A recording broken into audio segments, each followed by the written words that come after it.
ya, tombol RBW yang terdapat pada spektrum analyzer yang kita gunakan. Ya, artinya apa? Artinya, ketika kita akan mengukur noise, ya, sinyal noise, maka kita harus tentukan bandwidth-nya.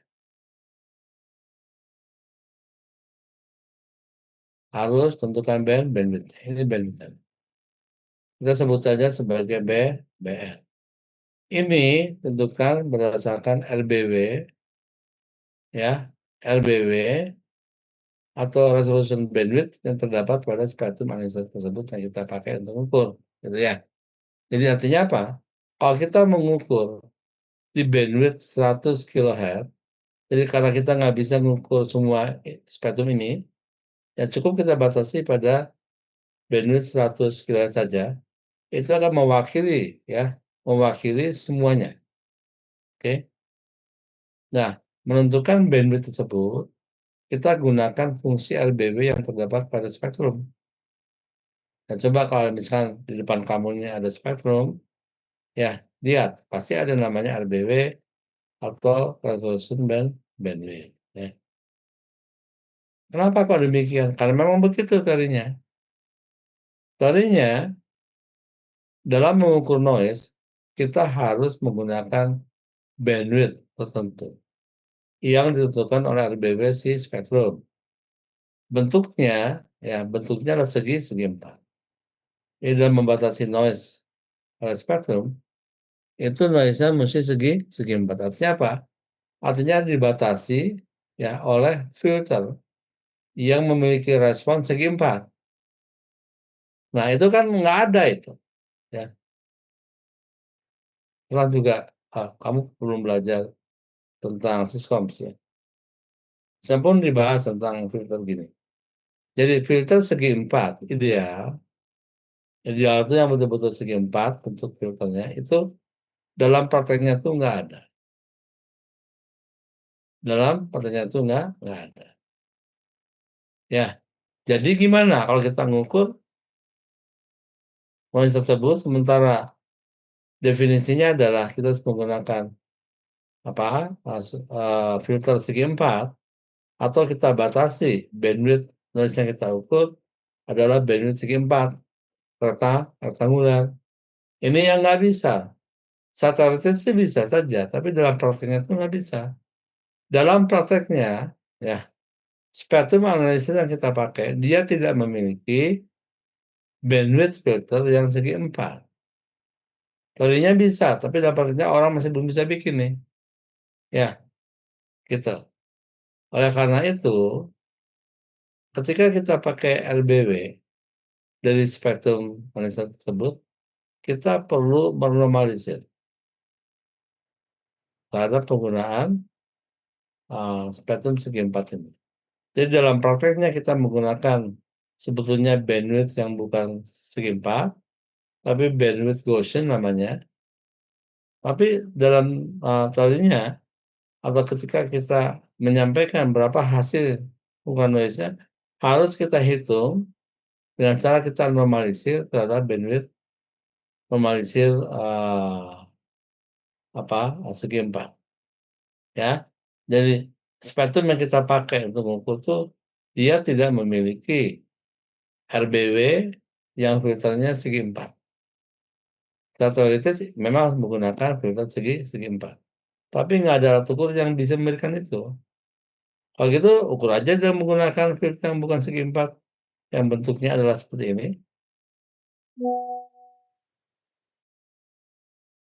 Bentuknya adalah seperti ini, ya. Jadi harusnya kita menggunakan filter yang kayak begini.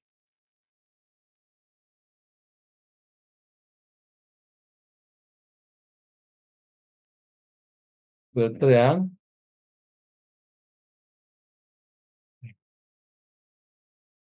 kayak begini.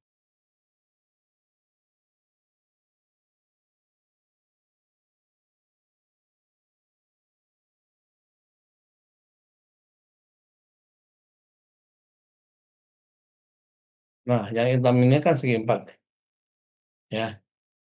Ini secara teoritis memang harus menggunakan bandwidth noise yang ditentukan dengan filter segi empat, ya. Ideal, disebut sebagai ideal filter. Tapi dalam prakteknya nggak ada, ya, nggak ada si spektrum yang memiliki bandwidth segi empat ini. Yang ada adalah yang merah, yang kita sebut sebagai Gaussian filter.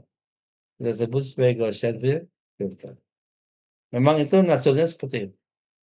Oleh karena itu, dalam pengukuran setelah kita ukur dengan menggunakan filter partikel yang noise apa, yang Gaussian tadi, ya, yang bentuknya yang merah tadi, setelah ada hasilnya kita normalisir pada bandwidth yang segi empat.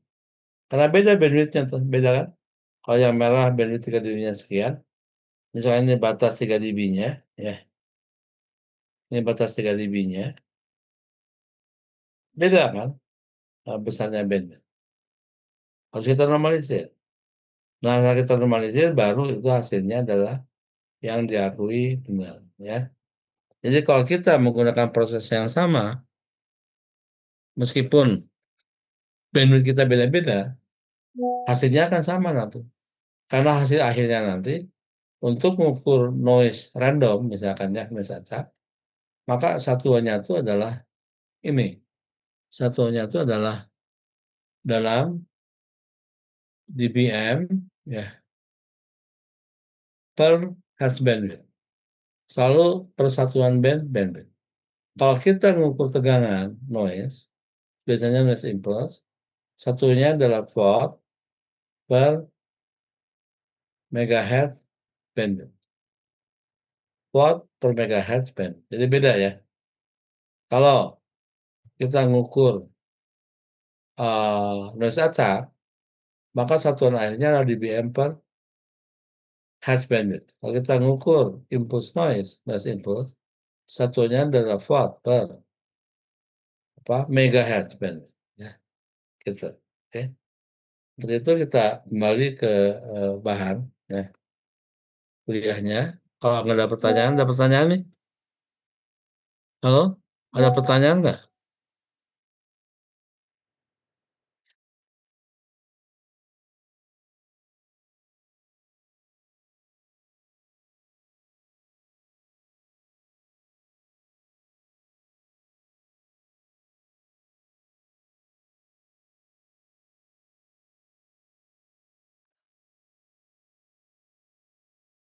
Ada pertanyaan? Baik, kalau ada pertanyaan kita lihat saja ya, dari materi kuliahnya.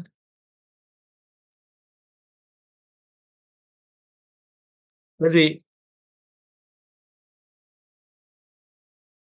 intinya adalah, ya, kita akan menghitung 2 bonus. Namun sebelumnya kita lihat di sini gambar ini, ya. Ini gambar yang menunjukkan adalah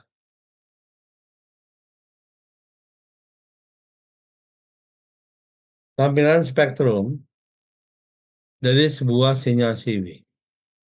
Sinyal CV itu adalah continuous wave. Continuous wave itu artinya gelombang yang terus-menerus atau sebuah sinyal RF yang dibangkitkan dari sebuah generator atau sebuah apa, osilator, pemancar ya. Itu kan terus-menerus sinyalnya dengan frekuensi amplitude yang tetap sama. Nah, kalau kita mau tampilkan atau kita lihat spektrum signalnya, ya pasti menggunakan spektrum analyzer. Tampilannya kayak begitu, gambar yang di atas. Itu adalah bentuk spektrum dari signal sinusoid yang kita lihat. Ya. Oke, sedangkan yang bawah adalah tampilan dari sebuah noise. Lihat tuh, noise itu muncul spektrumnya itu dari kiri sampai kanan. Itu nggak apa namanya,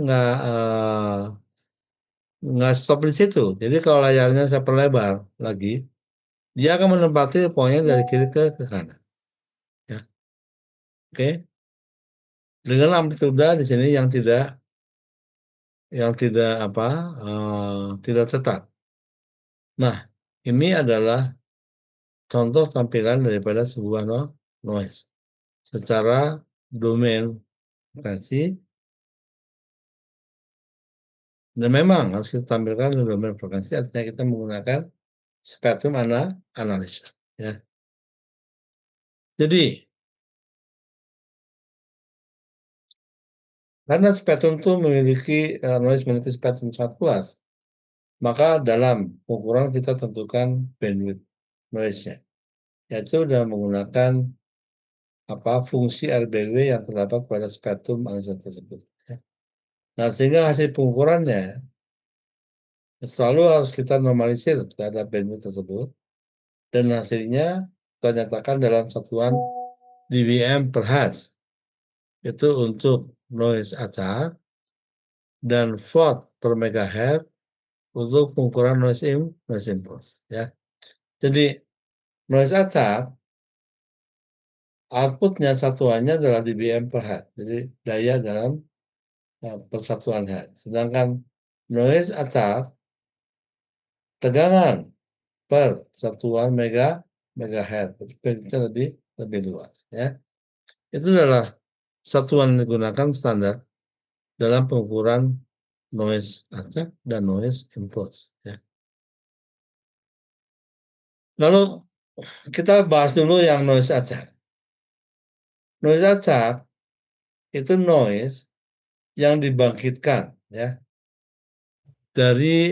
dibangkitkan oleh panas pada resistor dari suatu proses yang bersifat terus-menerus atau kontinu. Maksudnya apa sih? Ya, peralatan elektronik pasti ada namanya komponen resistor. Ya. Nah, komponen resistor ini kalau kita berikan tegangan, maka akan ada arus pada resistor tersebut. Nah, arus ini ya tergantung daripada bahan resistornya. Resistor itu kan molekul-molekul, bahannya molekul-molekul, ya macam-macam bahannya ya. Pokoknya isinya merupakan molekul-molekul dari bahan resistor itu sendiri, ya. Karbon misalkan. Ini karbon C, ini merupakan bahan umum dalam pembuatan sebuah resistor, ya. Nah, karena ada arus yang melewati di dalam resistor itu, maka ada namanya disipasi daya. Di mana disipasi daya pada resistor adalah I kuadrat kalikan dengan R. Ya, hasilnya ada dalam watt, betul kan? Satuannya. Nah, untuk jangka yang panjang, I kuadrat kali R kali T, ya, ini akan menjadi satuannya menjadi joule, watt per joule. Joule itu menyatakan satuan panas. Semakin lama resistor semakin panas. Karena resistor semakin panas untuk jangka waktu yang terus-menerus tadi, ini akan menimbulkan noise otomatisnya. Bukan hanya resistor, manusia juga sama. Kalau anak kecil dikasih panas terus, pasti dia akan nyaman. Kita pun sama ya. Kalau lingkungannya tuh noise, kita tuh nggak concern begitu ya.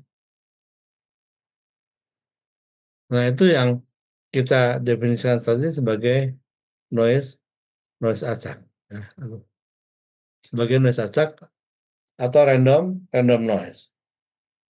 Random noise ini dia memiliki random dalam tegangan, random dalam periode, dan random dalam noise. Ya, maaf, dalam fasa. Jadi kalau disebut random noise karena dia memiliki frekuensi yang random, fasa yang random, ya.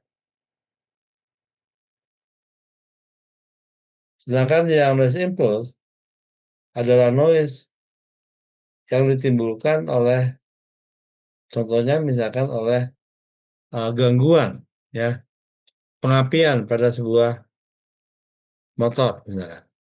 Misal kamu lagi duduk dengerin radio atau dengerin televisi, tiba-tiba ada sebuah ojek yang lewat yang pengapiannya itu kurang bagus. Jadi ketika kita motor jalan, sambil jalan dia cuma memancarkan, ya, eee, impuls-impuls atau pulsa-pulsa yang timbul dari proses pengapian busi yang kurang baik, ya, gitu, gitu Mas, ya. Nah, lalu noise kayak gimana yang ditimbulkan? Ini yang kita sebut sebagai noise impulse yang diakibatkan atau dibangkitkan dari proses pensaklaran. Pensaklaran itu adalah proses switching. Switching itu tidak selalu dilakukan oleh saklar mekanik, tapi juga bisa dilakukan oleh transistor. Pernah belajar mungkin ya, transistor sebagai switch, oke. Nah, switching artinya proses switching, proses pensaklaran yang dilakukan oleh transistor dengan kecepatan tinggi. Nah, proses saklar ini atau proses pensaklaran ini atau proses switching ini akan menimbulkan namanya noise yang selanjutnya kita sebut sebagai noise impulse. Jadi ada noise, kemudian ada spike-nya begitu ya, noise lagi, spike-nya begitu. Nah, spike-spike atau loncat-loncatan ini yang kita sebut sebagai impulse atau impulse noise. Ya, contoh misalkan pada sebuah penerima radio atau televisi timbul bunyi-bunyi seperti itu menunjukkan bahwa ada gangguan noise sekitar. Ya,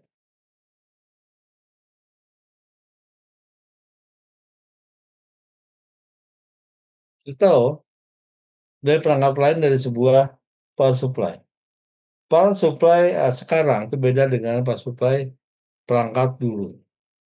Jadi kalau kita kembali ke tahun 80-an ke bawah ya, oke, atau sebelum tahun 80, terutama tahun 70-an, itu televisi itu masih, meskipun sudah ada yang warna, tapi masih banyak menggunakan televisi yang black and white, ya.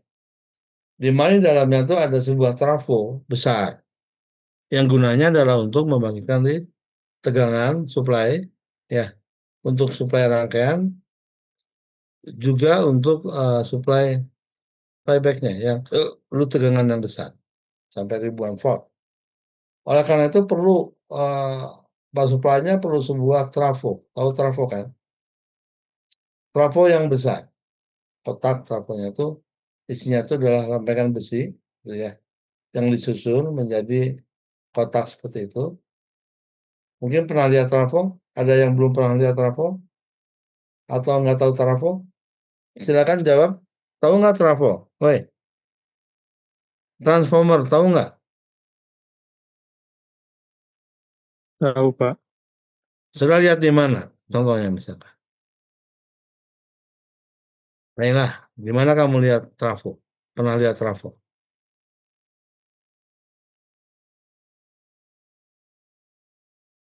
Di gardu, Pak. Di gardu, itu mah udah trafo besar ya di gardu mah. Kalau untuk listrik masih menggunakan trafo suplainya. Itu kan power supply sebetulnya. Untuk suplai tegangan AC ke penduduk rumah-rumah. Itu pasti ada namanya trafo di gardu. Ada trafo yang digantung, bukan digantung, dipasang pada menara kecil, ya. Itu biasanya di komplek-komplek perumahan itu seperti itu tahu trafonya. Tapi kalau untuk mensuplai, ya, satu kota, misalkan Bandung, kota Bandung, itu trafonya itu besar. Adanya di gardu-gardu pembangkit, gardu listrik, gardu induk, ya. Itu trafonya gede-gede karena akan mensuplai sejumlah masyarakat luas, ya. Tapi yang trafo yang dimaksud saya di sini adalah trafo di sebuah power supply untuk televisi misalkan atau untuk radio. ketika itu ya, ketika zaman itu 70-an itu masih menggunakan trafo yang besar-besar. Yang nggak sebesar seperti yang kamu bilang tadi di gardu, bukan. Ya. Tapi besarnya lumayan besar, ya. Dan juga berat, karena terbuat dari inti besi yang disusun sedemikian rupa membentuk namanya transformer. Karena dari inti besi bahannya pasti berat, ya pasti berat.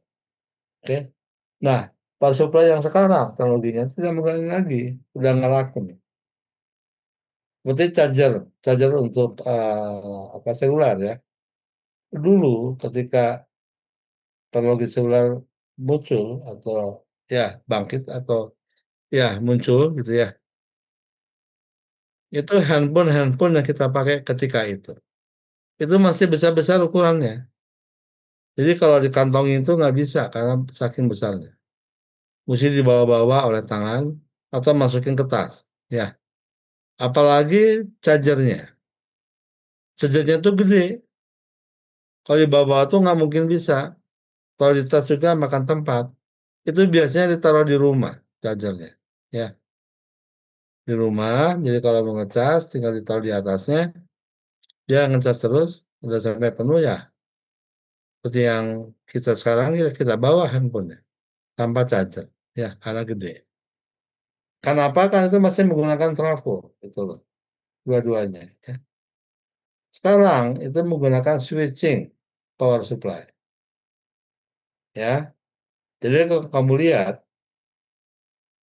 charger yang sekarang itu ukurannya ada sebesar korek api kan, betul nggak? Udah bisa ngecas HP demikian cepat. Dulu tuh ukurannya nggak segitu, biasa ngebayangkan gedenya, ya. Bahkan ketika itu pesawat handphone yang saya punya, ya. Jadi kalau pergi dengan teman tuh untuk ya tanda kutip untuk bisnis gitu ya. Ketika itu di bawah-bawah tuh kayak koper. Koper itu isinya adalah handphone dengan aki. Aki itu kan power supply-nya. Ya, jadi kalau mau telepon itu sambil duduk, kalau di hotel itu di lobby gitu, kopernya tuh ditaruh di depan kita, kemudian ya kita angkat telepon. Yang berat itu adalah baterainya yang dalam koper itu, ya. Karena ketika itu belum ada baterai yang sekarang lithium. Baterai masih baterai konvensional. Jadi harus besar ukuran baterainya. Ya, ya, ini cerita ke masa lalu, ya. Oke. Nah, jadi yang penting yang kita pahami di sini bahwa satuan untuk menyatakan noise itu beda. Satuan digunakan untuk mengukur noise acak atau random noise adalah dBm per hertz bandwidth. Camkan nih, ya. Ketika kita mengukur noise impulse, satuannya adalah watt per megahertz bandwidth. Oke. Nah, selanjutnya ini adalah sedikit review tentang spektrum analisa. Tadi saya sudah ceritakan bahwa dalam mengukur noise, ya, alat yang paling tepat adalah spektrum analysis.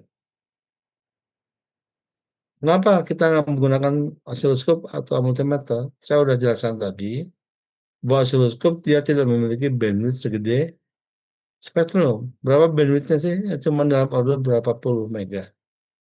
Ya, sedangkan spektrum kan bisa sampai berapa giga kan ya. Gitu. Bandwidthnya sehingga bisa mengukur signal yang frekuensinya sampai order giga.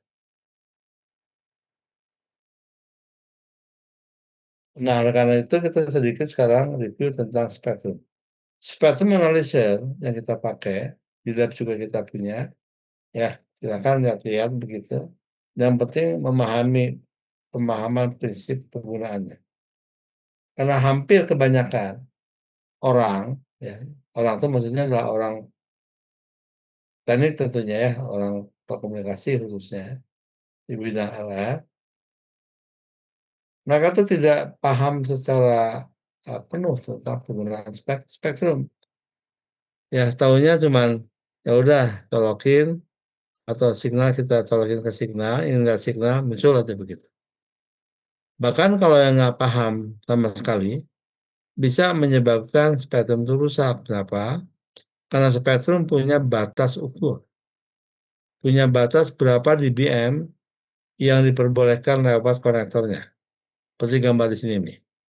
Ya, ini ada blok diagram IF, detektor, CRT, dan ada speed generator. Jadi secara umum, ya, blok diagram gedenya kayak begini. Yang paling penting dari sebuah spektrum analyzer dan namanya komponen apa? Komponen mixer yang di depan ini.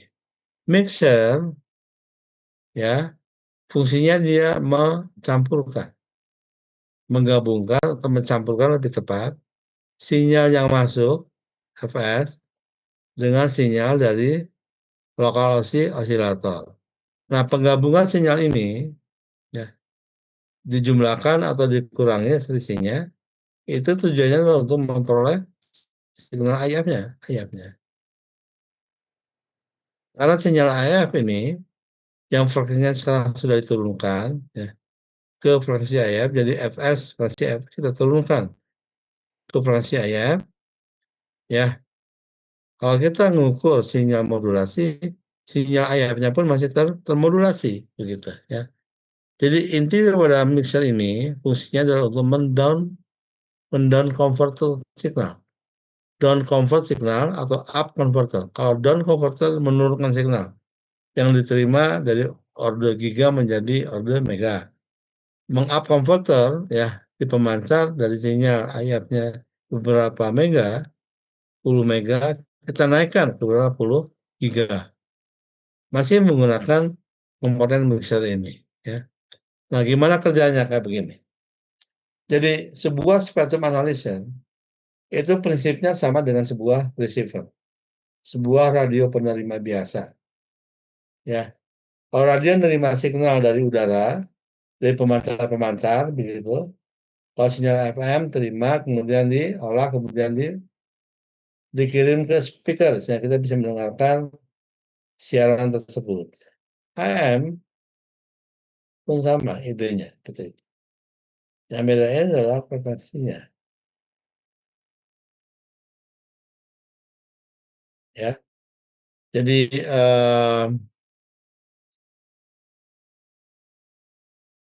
apa? Frekuensi IF itu beda dengan frekuensi radio receiver biasa. Jadi yang menentukan, ya, semua radio, baik itu radio receiver biasa atau radio penerima television, itu prinsipnya sama, menggunakan teknik super heteronim. Pernah dengar nggak? Oke, saya nanya dulu nih, sambil sekalian mereview daripada pengetahuan kamu tentang telekomunikasi nih. Tahu nggak teknik super heteronim? Setidaknya pernah dengar nggak? Pernah dengar nggak teknik super heteronim? Halo? Oke, saya nanya nih, saya ingin mendengarkan, ya, respon apakah benar pernah dengar atau tidak, ya, sehingga saya menjelaskannya jadi kesananya tuh jadi lebih enak gitu. Kamu udah tahu ini, tahu itu, oh berarti saya cuma cukup gini gitu kan. Tapi kalau nggak tahu semua diem aja, ya saya jadi bingung. Apakah saya harus menjelaskan semuanya dulu baru yang kita bahas sekarang atau gimana? Pernah dengar? Saya belum, Pak. Belum. Belum pernah, masa sih? Kalau kamu di kelas 2, sekarang kamu kelas 3 kan? Kelas 2 pernah belajar dasar telekomunikasi kan? Di mana kamu belajar tentang AM, FM, ya. Nah, pasti dengar bahwa radio sekarang tuh menggunakan teknik super heterodyne. Apa yang dimaksud super heterodyne adalah teknik mixing. Dulu ketika radio mungkin baru ditemukan, ya, sama si Morse misalkan, waktu itu kan belum ada pemancar sebanyak sekarang. Bahkan si Morse coba dia mancarkan, dia sendiri memancarkan, kalau diterima oleh temannya di seberang benua sana, oh ternyata bisa diterima nih, hanya dengan menggunakan antena, lalu detektor saja. Meskipun mungkin waktu itu cuma tut gitu aja ya. Itu udah menunjukkan ada indikasi bahwa sinyal kita kirim itu dapat diterima, didengarkan. Meskipun baru tet gitu aja, jadi belum berupa suara, musik, apalagi belum ada. Tahun 1800 sekian itu belum ada. Tanya aja sama si Marconi nih. Ada di kuburannya tanyanya. Benar nggak yang saya ucapkan? Ya, belum ada. Tapi orang sudah bisa membuat suatu pemancar dan penerima. Meskipun hanya satu buah pemancar saja. Sekarang itu kan banyak pemancarnya. Ya, di kota kita aja sekitar sini, di Bandung aja, bukan puluhan lagi tapi ratusan mungkin pemancar FM. Jadi kamu bisa milih, oh saya ingin dengerin radio Ardan misalkan. Teman kamu, saya ingin dengerin radio dari Young Generation misalkan. Oh, saya ingin dengar lagi radio dari yang lainnya. Nah, kenapa bisa demikian? Karena ini ada namanya mixer ini. Jadi mixer ini merupakan komponen utama yang paling penting pada sebuah sistem penerima radio. Ya, radio apa aja? Radio biasa, radio FM, AM, radio makrowave, ya itu sama kayak begini. Pasti namanya mixer. Lalu mixer itu apa sih fungsinya? Fungsinya adalah untuk mencampur signal yang masuk ke komponen mixer ini, fs, dicampur dengan frekuensi lokal osilator LO yang dibagikan dari sebuah apa namanya pembangkit osilator yang dicampurkan menghasilkan signal IF. Jadi sinyal IF itu diperoleh dari hasil pencampuran signal apa namanya fs itu signal yang masuk ya, di luar dengan signal dari generator ini LO dari LO. Nah, cuman bedanya apa? Sistem penerima radio biasa dengan spectrum analyzer. Meskipun sebutannya sama ada IF, tapi beda frekuensi standarnya. Kalau saya mau tanya sekarang, dalam sistem radio AM misalkan ya, berapa standar frekuensi IF yang dibolehkan? Jadi ATU, Badan Telekomunikasi Internasional sudah menentukan berapa frekuensi IF untuk radio AM biasa dan berapa frekuensi IF untuk radio FM. Biasa itu beda frekuensi IF-nya. Nah, sekarang saya tanya, berapakah frekuensi IF untuk radio AM? Berapakah frekuensi IF untuk radio AM? Berapa? Ada yang tahu? Yang pernah dengar? Pernah diajarin? Ini gimana nih? Saya jadi sanksi juga. 455 kHz. Berapa? Berapa tadi bilang? Ulang. 455 kHz. Ya, 455 kHz. Itu adalah frekuensi IF untuk radio AM. Itu di depan kamu tuh di lab tuh ada panel kan ya, radio. Itu kan panel radio FM tuh. Bisa dibaca sama kamu berapa frekuensi IF-nya. Untuk FM berapa frekuensi IF-nya? Itu AM tadi, FM karena beda modulasinya, ya. Untuk radio FM berapa frekuensi standar IF-nya? Halo? Tadi udah menjawab satu nih, betul. Satu lagi untuk FM dari satu orang yang lain atau dua orang lain, tiga orang dan sebagainya boleh lah. Berapa frekuensi IF-nya untuk radio FM?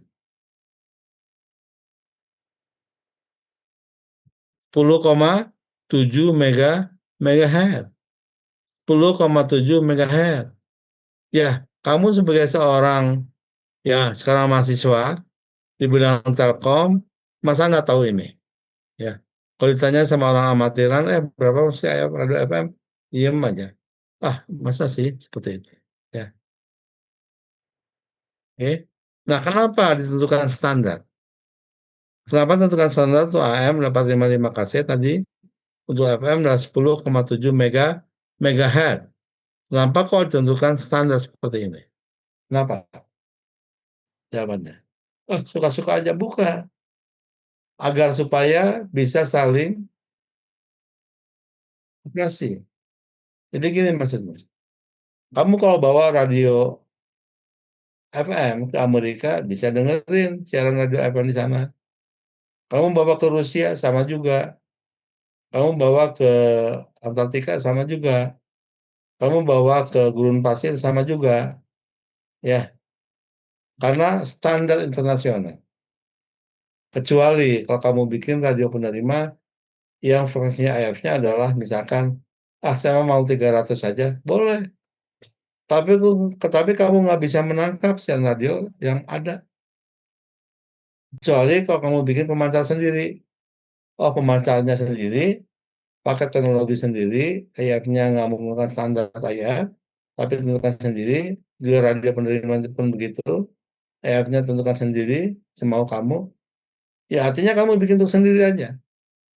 Orang lain nggak bisa ngikutin, nggak bisa menerima atau mendengarkan siaran dari pemancar kamu. Karena menggunakan standar IF yang beda. Bukan 10,7 MHz misalkan, tapi standar IF-nya kalau pakai yang 9 mega aja lah, biar lebih rendah atau gimana gitu. Enggak. Jadi kalau kamu pergi ke Cikapundung atau pergi ke Jayaprasa, nanyain, filter IF to FM, pasti dikasih yang 10,7. Gak mungkin dikasih sesuatu yang beda dari itu, langsung dikasih aja. Udah pasti itu 10,7. Misalnya kamu cari koker, coba kalau nggak percaya kamu pergi ke Jayaprasa. Ya, toh saya perlu koker untuk AM yang 455 kc, tahu dia. Pasti dikasih itu yang 455 kc. Yang warnanya bisa merah, kuning, biru, ya, putih. Kenapa demikian? Karena tingkatannya beda-beda. Ya, tingkat pertama misalnya kita gunakan ayat yang warna ayatnya itu ada kokernya tuh.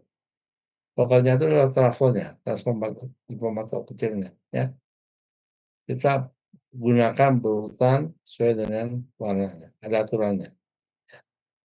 Gitu. Bukan pula kalau kita butuh IF untuk FM misalnya, dikasih pasti IF koker yang 10,7 MHz. Nggak mungkin dikasih yang selain itu, karena nggak ada. Dia nggak punya, karena udah merupakan standar begitu ya. Untuk makro ya, 70 MHz. Standar juga. Nah, kalau kita mau bedain, nggak apa-apa, asalkan kita punya pemancarnya gitu aja. Kalau pemancarnya menggunakan standar, kita bukan, ya berarti kita nggak termasuk bagian daripada yang standar itu. Ya, artinya kita nggak bisa dengerin. Ya buat kita sendirilah, kita bikin pemancarnya sendiri, bikin radio penerimaan sendiri, ya dijual ke sendiri, dibeli sama sendiri, dengarkan sama sendiri, boleh. Di rumah aja kamu dia. Tapi nggak bisa berkomunikasi dengan orang lain, gitu ya. Nah, ya, kembali ke sini. Dalam apa namanya penjelasan di bawah, lihat di bawah. Jadi di sini kita menggunakan spektrum analyzer kuno ini. Kuno itu karena frekuensinya cuma sampai 110 MHz. Kalau spektrum sekarang kan sampai puluhan giga. Seperti yang saya ceritakan tadi, kita punya sampai 18 giga.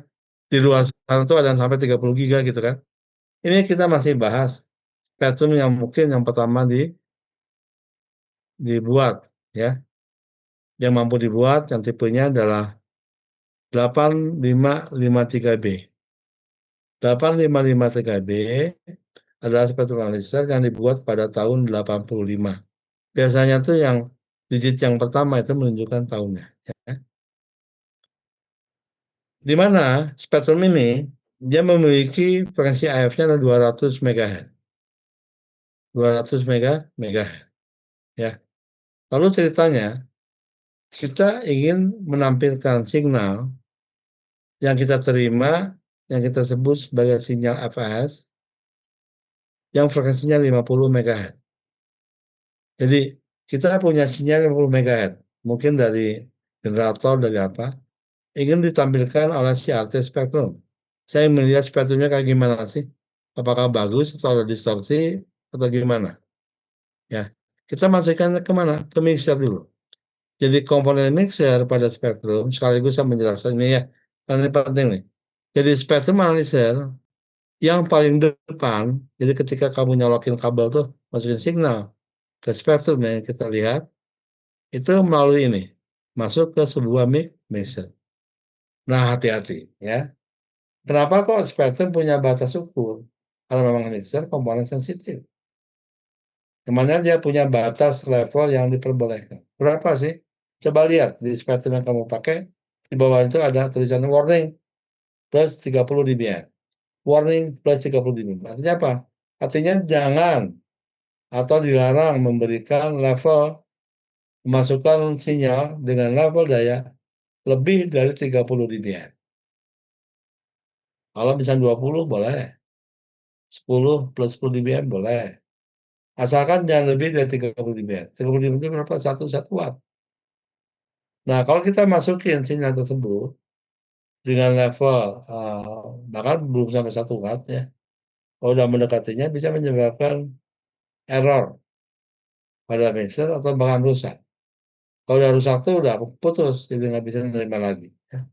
Kalau error, berarti tampilannya itu salah, gitu, ya. Jadi intinya adalah sinyal fs yang kita berikan pada mixer jangan melebihi batas ukurnya, ya. Karena mixer komponen yang, komponen utama dan paling penting dalam sebuah spektrum analisa. Kalau misalnya itu sudah rusak akibat daripada sinyal kita berikan melampaui batasnya, maka semuanya nggak berfungsi. IF filternya nggak fungsi dan seterusnya nggak berfungsi lagi. Karena bagian depannya sudah rusak, ya. Nah, kalau diperbaiki, ketika pun itu nggak ada yang tahu, nggak ada yang bisa. Pasti kita berikan ke pabriknya lagi. Di sana untuk mengganti mixer aja harganya nggak perlu saya ceritain lah, ya. Gitu ya. Jadi yang penting hati-hati. Nah, gimana kerjanya begini? Jadi kalau kita mau menampilkan signal yang frekuensinya 50 MHz, ya, maka kita mesti set apa? Lokal osilatornya untuk IF 200 MHz, gitu kan. Jadi IF 200 MHz itu sudah merupakan frekuensi yang digunakan oleh spektrum ini. Pabriknya sudah menentukan IF-nya 200 MHz. Kenapa? Ini kan beda dengan radio AM tadi dan FM ya, di mana IF-nya 455 kc dengan 1,7 MHz itu kan untuk pabrik. Ini kan beda sendiri 200. Nggak apa-apa memang keperluannya adalah untuk bikin spektrum bukan untuk radio biasa ya. Nah, agar supaya bisa menerima sinyal 50 MHz tadi, maka osilator yang harus saya bikin ya itu adalah antara 200 sampai 300 MHz. Dari mana munculnya ini ada perhitungannya sih. Ya, kalau di sini saya jelaskan lengkap, mungkin mungkin perlu satu pertemuan ya. Oke. Nah, ini saya anggap kamu sudah belajar. Ini memang ini di luar skop kita. Cuman ada review, berarti harus saya review sedikit. Ya. Jadi kalau IF-nya 200 MHz, saya menampilkan frekuensi 50 MHz, maka lokal oscillator kita tuh harus kita buat, kita set pada frekuensi 250 MHz. Ya. Jadi frekuensi LO, FLO harus kita set atau kita buat frekuensinya adalah 250 MHz. Ya. Sehingga IF yang dikeluarkan nanti 200 MHz. Karena IF adalah merupakan selisih Fs dengan FL0 atau merupakan perjumlahan Fs dengan FLO. Ya. Nah, LO-nya saya bikin antara 200 sampai 300 MHz agar supaya bisa kita tuning. Jadi LO ini bisa kita atur, kita ganti-ganti. Menggantikan LO akan menggantikan apa? Sinyal AF yang diperoleh, ya. AF-nya tetap 200 MHz, tapi konten informasinya berbeda, gitu, ya. Contoh di sini misalkan, kalau saya menerima sinyal 50 MHz, maka si LO-nya saya ubah putar-putar sehingga jatuh pada frekuensi 250 MHz. Jadi ketika ya tuning audio-nya jatuh pada frekuensi 250 MHz, ya lalu kita campur dengan frekuensi fs 50 MHz, akan menghasilkan IF 200 MHz. Kalau kita pilih selisihnya, selisih antara 50 dengan 250 adalah 200. Kalau kita mau pilih summingnya, penjumlahannya adalah 300 MHz, 50 tambah 2,5 atau 250 MHz. Yang dipakai di sini adalah yang minusnya. Berarti selisih antara fs dengan lokal oscillator. Selisih antara 50 dengan 250 mega adalah 200 MHz. Jadi selalu frekuensi AF yang dihasilkan adalah 200 MHz. Tetap ya. Meskipun fs-nya berubah-ubah. Jadi AF itu mengikuti aja. Mengikuti selisih antara fs dengan f0 selalu 50 MHz ya. Jadi kalau fs-nya berubah, maka apa? CL-nya kita ubah juga frekuensinya. Nah, barusan penjelasan untuk yang frekuensi fs-nya 50 MHz. Hasilnya adalah 200 MHz di IF-nya, kemudian dideteksi, ya, dideteksi melalui detektor. Hasilnya kemudian ditampilkan pada CRT. Nah, di sini tampilannya berupa signal, ya, artinya yang dilihat adalah signal. Bisa juga tampilannya berupa suara manusia. Ya, pokoknya tampil pada CRT.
CFLO-nya.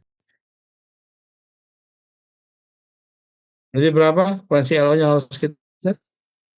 Halo? Kalau kamu ikutin penjelasan dari awal, langsung nangkep nih. Saya nggak tahu apa yang berapa. Kita set frekuensi LO-nya adalah frekuensi 300 MHz ya. Jadi ketika kita putar-putar dial pada spektrum ini, yaitu kita ketika kita mengubah dialnya, untuk muter dialnya, kita lagi mengubah frekuensi lokal osilator. Ketika frekuensi lokal osilator jatuh pada frekuensi 300 MHz, ya,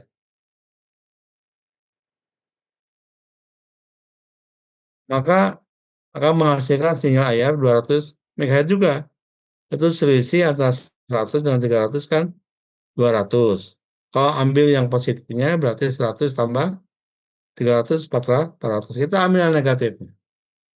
Jadi frekuensi IF merupakan selisih atau penjumlahan fs dengan lokal osilator LO. Ya. Nah, di sini kita selalu mengambil yang negatifnya. Kenapa?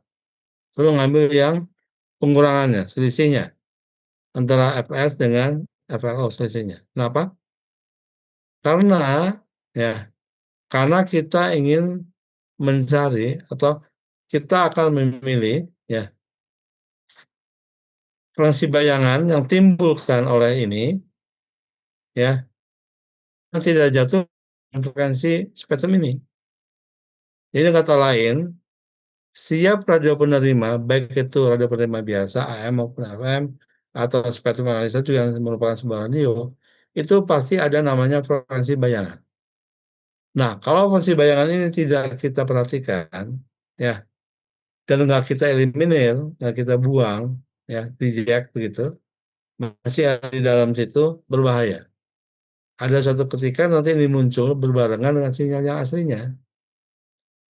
Jadi ada dua sinyal yang asli dengan sinyal yang bayangannya. Jadi setiap kita ingin menerima sinyal aslinya dari pemancar misalkan, di dalam situ pun ada sinyal bayangannya yang seharusnya diredam. Nah, kalau nggak teredam dengan baik, maka kan muncul bersebelahan dengan berbarengan dengan sinyal aslinya. Kalau sinyal aslinya misalkan lagi nyetel lagu dangdut misalkan ya, tapi sinyal bayangan dari pemancar lain yang ditimbulkan pada ayat yang sama, itu misalkan sedang mendengarkan lagu barat. Dua-duanya barang di satu spektrum frekuensi, di satu frekuensi tertentu. Apa yang kamu bayangkan? Kita mendengarkan dua signal. Signal yang benarnya dan signal yang bayangannya. Sinyal bayangan dan sinyal benar itu sebetulnya kontennya sama. Kontennya sama. Cuman beda frekuensi aja. Jatuh di spektrum frekuensi yang sama yang kita sebut sebagai frekuensi bayangan. Ya, gitu. Sehingga kita dapat mendengarkan dua informasi dari dua signal tersebut. Dan signal satu lagi sinyal bayangan. Jadi sinyal bayangan itu sendirinya setelah menentukan frekuensi tertentu, ya. Jadi seorang desain radio itu selalu dia memperhitungkan untuk range frekuensi eh, osilator, total osilator dari berapa sampai berapa agar menghasilkan sinyal IF sesuai dengan peruntukannya, artinya dengan band frekuensi kerja kita. Ya, nggak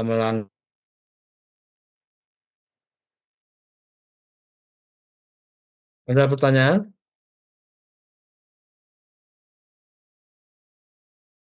Ya, jadi alasannya kenapa selalu kita ngambil yang selektifnya. Jadi frekuensi AF itu kan plus minus F ya. Kita gunakan yang FS minus FLO.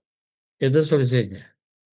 Itu tadi kita menghindari terjadinya frekuensi bayangan di band jogi. Kita hidup ya, kemudian kalaunya akan bisa jadi frekuensi bayangan yang terjatuh di band frekuensi radio kita. Jadi seolah nanti akan kita terima dua signal. Sinyal FLO dengan sinyal dari daya tuning kita.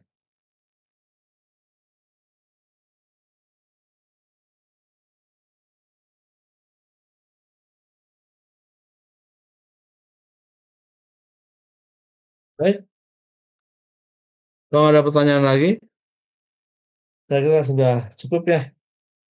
Sudah lewat dari batas waktunya. Juga sudah mulai berat ya. Baik, terima kasih. Mohon maaf bila mana masih ada kekurangan dari saya. Saya akhiri saja kuliah kita untuk pagi ini. Terima kasih. Wassalamualaikum warahmatullahi taala wabarakatuh. Waalaikumsalam. Waalaikumsalam. Terima kasih, Pak. Ya, sama-sama.